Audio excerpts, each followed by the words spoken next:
Realtree's Midwest Whitetail is brought to you by Hoyt, Heumann Tree Saws, Lone Wolf Tree Stands, Nikon, Ozonics, Redneck Blinds, RTP Outdoors, Spot Hog Releases, Wasp Archery, Viking Solutions, and Realtree.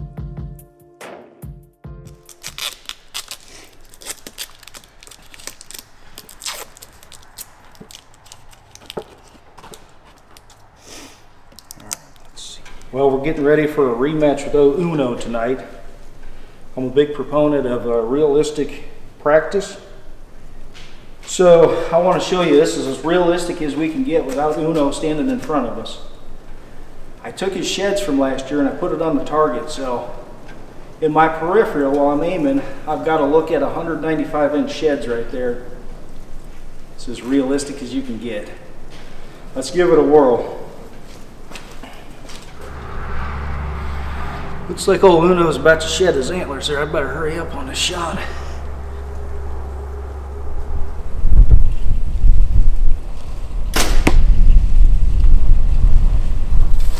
Both of those are well left. Well, here it is, December 30th, guys. It's a heck of a nice day. It's about 40 degrees. Yesterday the high was about 22.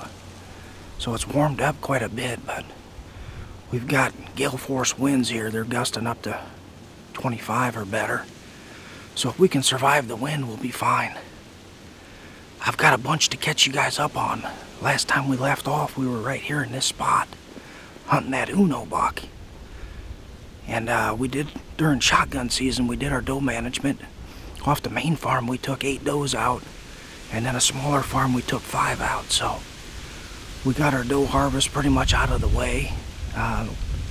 We might take 1 or 2 more here bow season if we get a chance, but there's one other 8 down here as well. If we get a chance at him, we'll shoot him. Otherwise, we're after that Uno buck. So, guys, we're going to start doing a tip tactic of the week each and every week. I want this to be interactive, so if there's something that you guys want to dive into topic-wise, let me know. And I just want to make it fun and, you know, keep it interactive between us. I did one back in November talking about different setups I like to rattle out of and why I like them. So we're going to show you that one right now, and we'll be back with you. And then next week we'll come up with another topic, and then we'll dive into that one. We'll try and do that each week, whether it's a topic or just a tactic that we like. But anyway, we'll show you that and we'll be right back. Alright guys, I just wanted to talk about calling and rattling a little bit. We had somebody else on the YouTube blog that wanted us to talk about that, so I figured this was a good time. We got a little downtime other than the turkeys right here. But this tree in particular is a tree that I would call from. There's some other trees that just don't set up well for calling. You know, like we watched those crab hunts and we were hunting in that walnut. And there was just nothing around that walnut, so if the deer were fairly close and they could see down to that walnut, I didn't like calling out of that very much because they can see there's nothing down there. This tree sets up quite a bit different. We've got a lot of cover, first of all. A lot of these oak leaves are still up, so you feel like you're not going to get picked off as easily.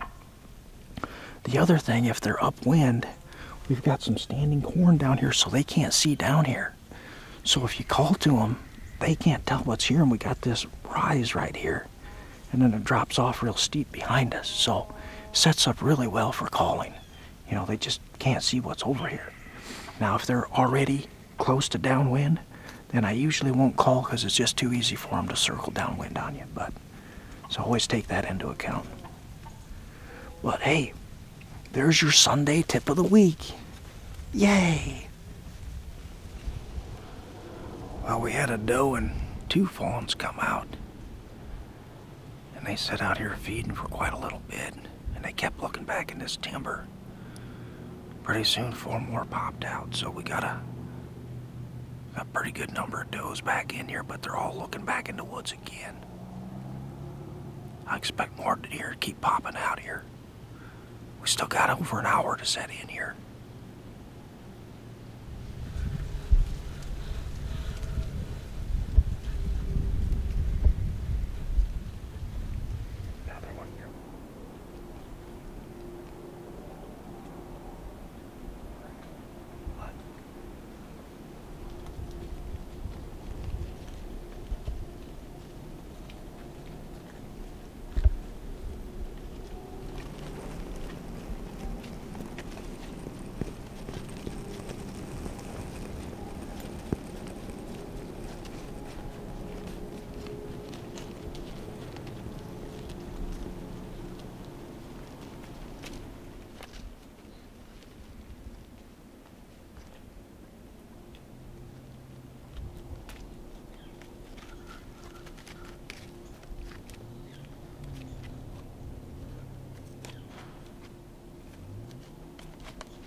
Man, what an awesome evening to be out.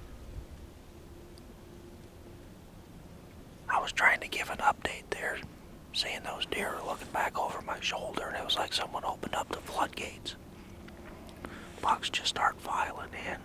We've been covered up all the last hour after that, but deer all around us. We still got 4 or 5 feet right here.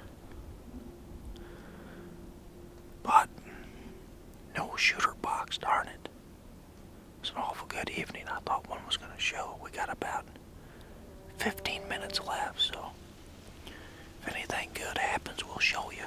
Otherwise, we'll probably be back Tuesday, I think. It's supposed to rain tomorrow. I don't know if we'll hunt. And I've got Paige out with me, so I want to get her out hunting too. We'll be back in a couple days.